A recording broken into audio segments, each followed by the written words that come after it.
It was a Thursday night when I set out on my journey from New York to North Carolina, the place I hoped would offer a fresh start. I had 2 job interviews the following Friday, and the prospect of securing one of them was the only thing keeping me awake. My job in New York had long been a dead end, and I was ready to leave the cold, hard hustle for something warmer, both in climate and in prospects. I had barely slept the night before, tossing and turning with anxiety, so the first few hours of the drive were a blur. I fueled up, loaded on caffeine, and told myself I could make it. After all, I was used to long road trips, and this one was no different from the others.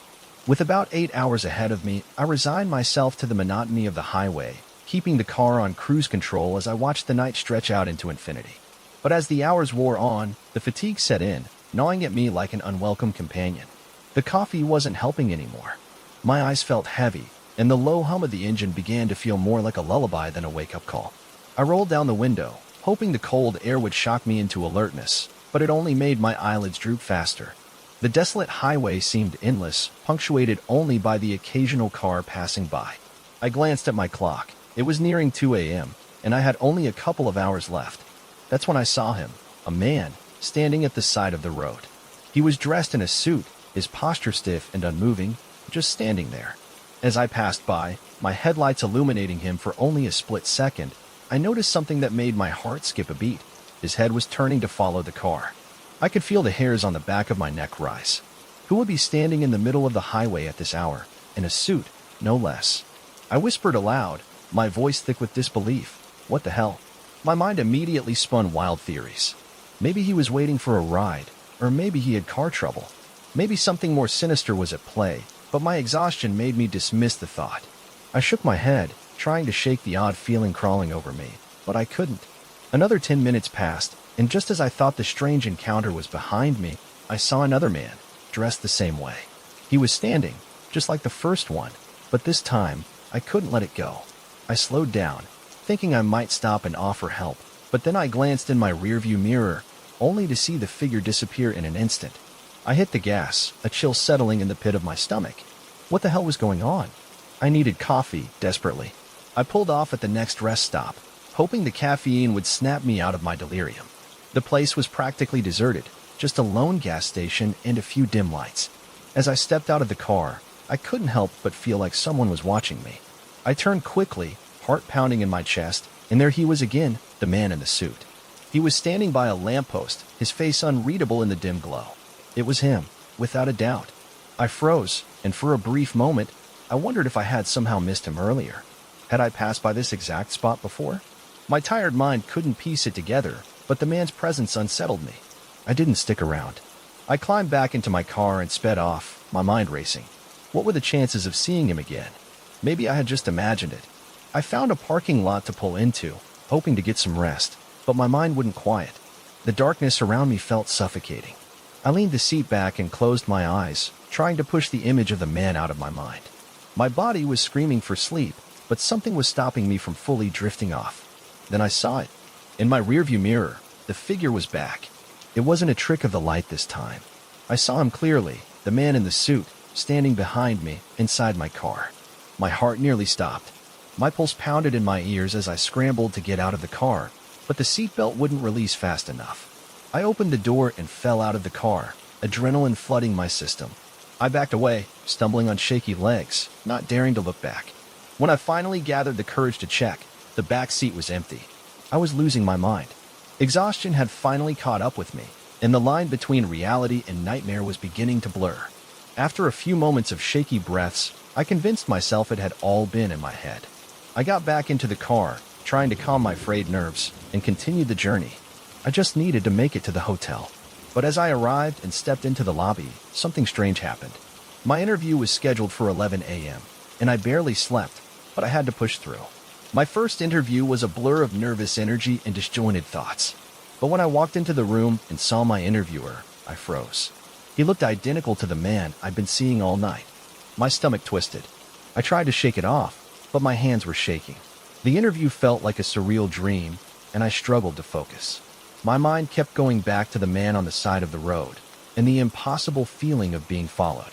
I don't know if it was the stress of the interviews or the sleepless night, but everything felt off. My next interview went better. I managed to pull myself together, but the strange sensation stayed with me, hanging like a thick fog around my thoughts. That night, I tried to tell myself it was just the stress and lack of sleep, but deep down, I knew something else was at play. There was no explanation for what had happened. No explanation for the suit or the man's face. Nothing that made sense. Later that evening, I received an unexpected phone call. It was the hotel where I had stayed. The receptionist on the other end told me there had been some strange incidents involving a man in a suit at that particular location. He asked me if I had noticed anything unusual, like someone following me. My blood ran cold. I had to ask more, but the phone line went dead before I could say anything else. Had the hotel known about the man all along? Had they been watching me? I never got an answer, but it didn't matter. Something told me I wasn't just hallucinating. Something had been watching me that night. Something that wasn't entirely human. And it was still out there, waiting for its next victim. Story 2.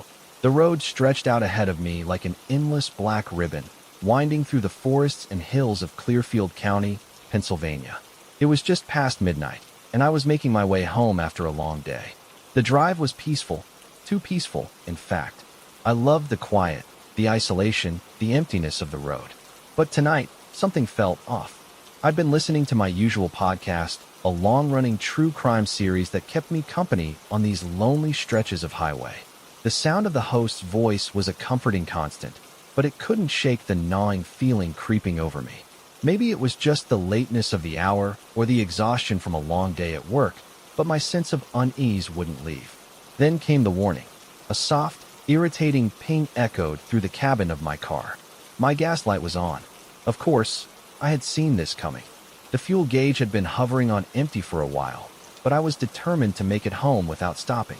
I had gotten used to pushing my limits on road trips, but I had learned from past mistakes. I pulled up my Maps app and found a gas station about 5 minutes away. It wasn't much, just a little no-name station on a secluded road, but I figured I'd top off my tank and be on my way. The station was exactly as I had imagined. Deserted, a single dim light hanging over the pump, with no other cars in sight. The only other vehicle, there was a beat-up pickup truck, its owner filling up the tank with the same mechanical precision you expect from someone who has done this 100 times before. He was a man in his late 40s, maybe early 50s, wearing a faded jacket and an old baseball cap. He didn't look up as I pulled in, but I couldn't shake the feeling that he was watching me. Still, I brushed it off and got out of my car. I walked into the little shop inside the station, grabbing a cup of coffee and paying for my fuel. The woman behind the counter was silent, as if she'd seen the world pass by without ever engaging with it. I made small talk with her as I waited, but the whole place had a strange, eerie vibe. I felt like I was intruding on something, even though I had every right to be there. As I stepped back outside, the man at the pump was just finishing up. I caught a glimpse of his face, weathered, tired, and blank. He didn't say a word as he slid into the driver's seat of his truck and drove away. I didn't think much of it at the time, but that small moment stuck with me. I got back into my car and drove off, the road now feeling even more empty than before.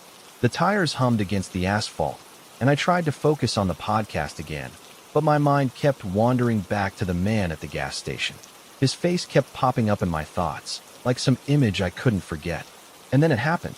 I glanced in my rearview mirror, and there it was, the same beat-up pickup truck from the gas station. It was just sitting on the side of the road, next to the woods, its engine turned off. I frowned. Maybe it was a coincidence, but the man had just filled up at the station, and now here he was, parked on the side of the road with no apparent reason. It didn't make sense. I shook my head, telling myself it was just my imagination, but I couldn't shake the feeling that something wasn't right. I tried to put it out of my mind, but then I heard the telltale thump of a flat tire. The sound echoed in the still night air, and I knew immediately that something was wrong. I slowed down and pulled over to the side of the road, my heart pounding. I got out of the car and examined the rear driver's side tire. It was flat, completely flat. I couldn't remember hitting anything, and the road was too smooth to have caused a blowout. My first thought was that the man from the gas station had done this. He had slashed my tire, and now he was out there, waiting for the right moment to come after me. I took out my phone, trying to call roadside assistance, but as I did, I heard the sound of an engine coming from behind me. I turned, expecting to see another car, but there were no headlights. Just a dark shadow, moving closer And then, silence. My heart was in my throat. What the hell was going on? I glanced nervously in both directions, hoping I was just being paranoid. But then I heard it, an engine idling in the distance, its deep growl vibrating the air around me. I quickly ducked down behind a large tree, my breath shallow as I held my phone close, trying to stay as quiet as possible. I heard the truck stop not far from me, and I barely dared to breathe. The headlights of the vehicle came on, cutting through the darkness and illuminating the woods around me. I was hidden well enough, but my mind raced. Was this the same man from the gas station? Had he followed me out here? I didn't know, but I couldn't take the chance. I dialed 911, my fingers trembling as I whispered my location. The dispatcher's voice was calm, asking for details. I told her about the flat tire, about the man who had followed me, and about the strange truck. She instructed me to stay hidden and to let her know if anything changed. But then, just as I was about to respond, the call dropped. My phone lost reception, and I was left in the dark. The truck's engine roared back to life, and I heard it moving again, slowly. The sound seemed to move in circles around me, back and forth, as though the driver was looking for something or someone. I held my breath, praying that the truck would just leave. But then, to my horror, I heard the sound of footsteps. Someone was walking towards me. I wanted to scream, but the fear was paralyzing. I stayed as still as I could, hoping to blend in with the shadows. The footsteps drew closer, and then I heard a voice. A man's voice. "You need some help?" It was the same voice I had heard at the gas station. It sent a chill down my spine, and I couldn't bring myself to respond. I felt like a deer caught in the headlights, frozen in fear, every muscle tense, ready to run or fight. But I didn't move. Instead, I stayed perfectly still, hoping the man wouldn't find me. I heard him walking around, searching the area, and I prayed that he would go away. Time seemed to slow down as I waited, but the footsteps didn't fade. They only grew closer. Then, just as I thought the man would discover me, I heard another vehicle. A car, its headlights piercing the darkness. The truck's engine sputtered and stopped, and I saw the man turn away. Through the thick brush, I could just make out the shape of another pickup truck. It came to a stop, and the man from the gas station was talking to someone inside. The two men exchanged words, too muffled for me to make out, but the tension in the air was palpable. My instincts kicked in. I didn't care what they were saying. I had to get out of there. I burst from the woods, running out into the road and shouting, "Help! Help me!" I turned to the truck, hoping to make myself heard. This man slashed my tire. He's following me. The man in the truck looked startled. His face twisted into confusion, but before he could respond, the man from the gas station quickly moved away from the truck, backing up toward his vehicle. The truck's engine revved, and in a matter of seconds, it was gone, disappearing into the night. The man in the truck, a kind-looking middle-aged man, got out and inspected my tire. He offered to give me a ride into town, and I gratefully accepted. My mind was still racing, but I felt somewhat safe in his presence. The police arrived soon after, and the officer took my report. He promised to check the footage from the gas station's security cameras to see if the man had indeed slashed my tire. I was shaken, but at least I wasn't alone anymore. My mind kept flashing back to the man's face, his blank expression, and the fact that he had disappeared without a trace. The officer didn't give me any clear answers. He said that the footage from the station was inconclusive, and there was no evidence of foul play. I never heard from that officer again, and I can't shake the feeling that something was being covered up. But I knew one thing for sure. I had been followed. Whether it was by chance or something far more sinister, I couldn't say. But the night would haunt me forever. Story 3. I was 28 years old when I had one of the most terrifying experiences of my life. It was supposed to be a simple drive, one that I had made countless times before, just a trip to see my boyfriend Todd, who lived in a different state. It was winter break, and I had a whole week off from teaching, so I packed my things and decided to make the journey up north to spend the holiday with him. I drove my old 2009 Hyundai Sonata, a car that had seen better days, but it had always gotten me from point A to point B, no matter how poorly it handled in the snow. The trip was uneventful at first, as I made my way through the winding back roads, the snow falling steadily from the sky. The further north I drove, the heavier the snow got, and I began to feel the familiar tension that comes with driving in bad weather. My car wasn't exactly built for these kinds of conditions, and I was quickly becoming paranoid about the slick roads and the sheer isolation of the drive. As the snow piled up, it became clear that I would need to stop somewhere for the night. The roads were only getting worse, and I was starting to get exhausted. I pulled off the highway at a small diner to grab a quick bite and reassess my plans. The weather reports had warned of an approaching blizzard, and I didn't want to take my chances driving through it. The diner was small, and the waitress gave me a disapproving look when I told her I was planning to keep driving. "You shouldn't be out there in this weather, hon," she warned me, her voice full of concern. "There's a motel just up the road. It's not much, but you'll be safe there for the night." I nodded, accepting her advice. I wasn't in the mood to push my luck, especially with the snow piling up outside. I asked for directions to the motel, and she pointed to the parking lot where a man sitting at the bar had been eavesdropping on our conversation. He turned around in his stool and grinned at me, telling me the same thing. There was a cheap, decent motel just up the road, and I'd be fine staying there for the night. I didn't know what it was about him, but something about his demeanor made me uneasy. He had that small-town local vibe, but there was an oddness in the way he looked at me. Still, I didn't want to be rude, so I thanked him and left, quickly stepping back into the cold to find my car. The snow had accumulated quickly, at least an inch on the ground by the time I made it to the motel. It was exactly where the man had said it would be, right up the road, only 5 minutes away. It looked like a typical cheap roadside motel, a small building with a few cars in the lot. Nothing fancy, but exactly what I needed. I walked up to the front desk, where the man behind the counter greeted me in a monotone voice. He handed me a key to a room downstairs, and I took it without thinking twice. I walked back out into the freezing night, dragging my suitcase behind me, and made my way to the room. The snow had started to fall heavier now, and I was more than ready to get out of the cold. The room was small, nothing special, tacky wallpaper, a queen-sized bed, and a red carpet that looked like it had been there for far too long. It wasn't luxurious, but it was good enough for a quick rest. I quickly FaceTimed Todd to let him know I'd arrived and was safe, but as usual, the reception was terrible. The Wi-Fi at the motel was spotty, so I decided to head back to the front desk to get the password. On my way back to the lobby, I noticed a new car in the parking lot, one I hadn't seen before. There was someone sitting inside, but I didn't think much of it. I wasn't exactly in the mood to wonder who was in the car. I needed to get the Wi-Fi password and get back to my room. The man at the front desk was still there, barely acknowledging me as I asked for the password. He pointed to the sign on the wall, and I entered the information on my phone. As I waited for the connection to work, I couldn't shake the nagging feeling that something was off. There was a strange heaviness in the air, and I felt like someone was watching me. I turned around briefly to glance at the parking lot outside, and my heart skipped a beat when I saw the figure in the car again. The person was still sitting there, but now the figure was staring directly at me. I quickly turned away, trying to focus on getting connected to the Wi-Fi, but the feeling of being watched was overwhelming.